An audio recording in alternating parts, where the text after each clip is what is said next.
Gig workers के बारे में, यानी कि गिग वर्कर्स या गिग कर्मचारी। तो गिग कर्मचारी के बारे में बात करें उससे पहले आप एक इमेजिन कर लीजिए, कल्पना करिए कि आप मतलब घर में बैठे हैं, कुछ काम कर रहे हैं और उसकी वजह से आप खाना नहीं बना पा रहे हैं या आपको लेट हो रहा है। तो क्या होता है, चलो यार जोमेटो से ऑनलाइन ऑर्डर कर दो। तो ठीक है, आपने जोमेटो ऐप फ़ोन से खोला और ऑर्डर किया, आपके पास आपका खाना आ गया। आपका जो भी राशि है आपने वो जमा किया और आपको खाना मिल गया। तो ये जो आपने खाने को ऑर्डर किया और खाना आपके पास डिलीवर हुआ, तो जो डिलीवर करने वाला व्यक्ति है उन्हें ही गिग वर्कर्स कहा जाता है या गिग कार्यकर्ता कहा जाता है। तो ये भारत के संदर्भ में कुछ नई अवधारणाएं हैं जो लगभग पिछले 4-5 वर्षों से दिख रही है। और गिग कार्यकर्ताओं के बारे में बात करें तो ये ऐसे कार्यकर्ता या सॉरी कार्यकर्ता नहीं, कर्मचारी, एक्चुअली वर्कर्स, ये ऐसे कर्मचारी होते हैं जो कि ऐप आधारित इकोनॉमी में कार्य करते हैं, जिनको गिग वर्कर्स कहा जाता है। और दूसरे शब्द में अगर हम कहें तो ऐसे कर्मचारी जो कि पारंपरिक तौर पर जो नियोक्ता कर्मचारी होते हैं, यानी जैसे कोई दुकानदार हो उनका वर्कर, तो उसके अलावा उसके उस ढांचे से बाहर रहकर अपनी आजीविका को कमाने का काम करें, गिग वर्कर्स कहलाते हैं।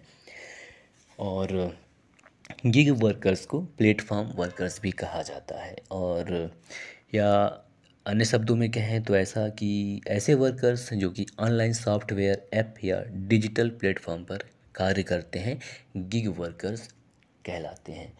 उदाहरण के तौर पर बात कर लें तो जोमेटो हो गया, उबेर हो गया, ओला हो गया, स्विगी, ये जो जितने भी ऐप बेस्ट जो इकोनॉमी में जो आते हैं उसमें जो कार्य करने वाले हैं वो गिग वर्कर्स कहलाते हैं।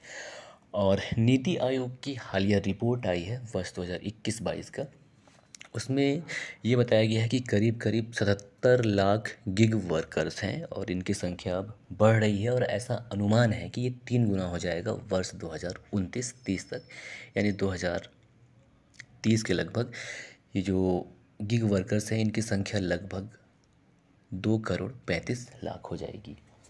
और अगर हम बात करें कि गिग इकोनॉमी या गिग जो वर्कर्स हैं ये, तो ये जो गिग इकोनॉमी है यानी कि ऐसा इकोनॉमी जो कि ऐप बेस्ड हो, गिग इकोनॉमी कहलाएगा। तो इसमें 3 प्रकार के मतलब व्यक्ति कार्य करते हैं। एक तो होता है कि लो स्किल्ड जॉब्स हो गया, है ना, जैसे कि जोमेटो वगैरह हो गया या उबेर वगैरह हो गया। दूसरा होता है मीडियम स्किल्स जॉब और तीसरा होता है हाई स्किल जॉब्स। तो ये जो लो स्किल जॉब है इसमें फ़िलहाल वर्ष 2022 में जो नीति आयोग ने जो रिपोर्ट जारी की है उसमें 31% लोग लगे हुए हैं काम में, जबकि 47% लोग मीडियम स्किल्ड जॉब में लगे हुए हैं। और जो हाई स्किल्ड जॉब्स हैं गिग इकोनॉमी में उसमें 22% लगे हुए हैं। और नीति आयोग के द्वारा ये संभावना व्यक्त की गई है, ये आंकड़े व्यक्त किए गए हैं कि वर्ष 2030 तक कि जो मिडिल स्किल्ड जॉब्स हैं उसमें गिग वर्कर्स का दबदबा बढ़ जाएगा। और अब बात करें कि गिग वर्कर्स का ट्रेंड बढ़ ही रहा है तो इसका वजह क्या है, तो वजह ये है कि ये मतलब देख रहे हैं कि जो नियमित रोजगार है उसकी संभावनाएं थोड़ी थोड़ी कम हो रही हैं और ये निरंतर कम होती ही जा रही हैं। और तो ऐसी दशा में ये जो गिग इकोनॉमी में काम करना ये आजीविका कमाने का एक बेहतर ज़रिया माना जा रहा है, जो कि है भी।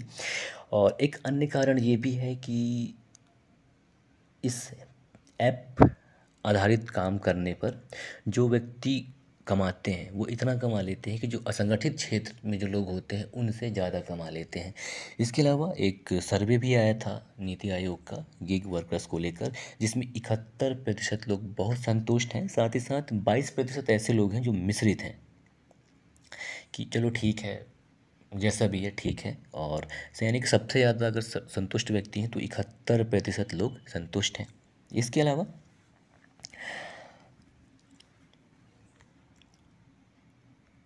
अगर हम पूरे दुनिया की बात कर लें तो गिग इकोनॉमी की अगर हम बात कर लें तो वर्ष 2018 में गिग जो अर्थव्यवस्था था वो 204 अरब डॉलर का था पूरे विश्व में।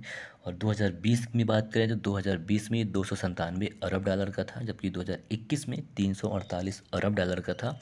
और वर्ष 2022 में ये 401 अरब डॉलर का संभावना माना जा रहा है।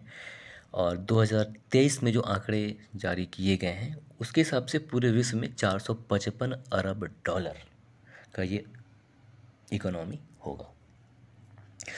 तो ये था गिग वर्कर्स के बारे में सिंपल सी जानकारी। और अगर इस पे कोई सवाल पूछा जाता है स्टेट पीसीएस में या फिर एसएससी वगैरह में, तो गिग वर्कर्स का परिभाषा दे देगा या फिर पूछ देगा कि ऐसे व्यक्ति जो ऐप बेस्ड कार्य करते हैं उन्हें क्या कहा जाता है, ये सवाल आ सकता है।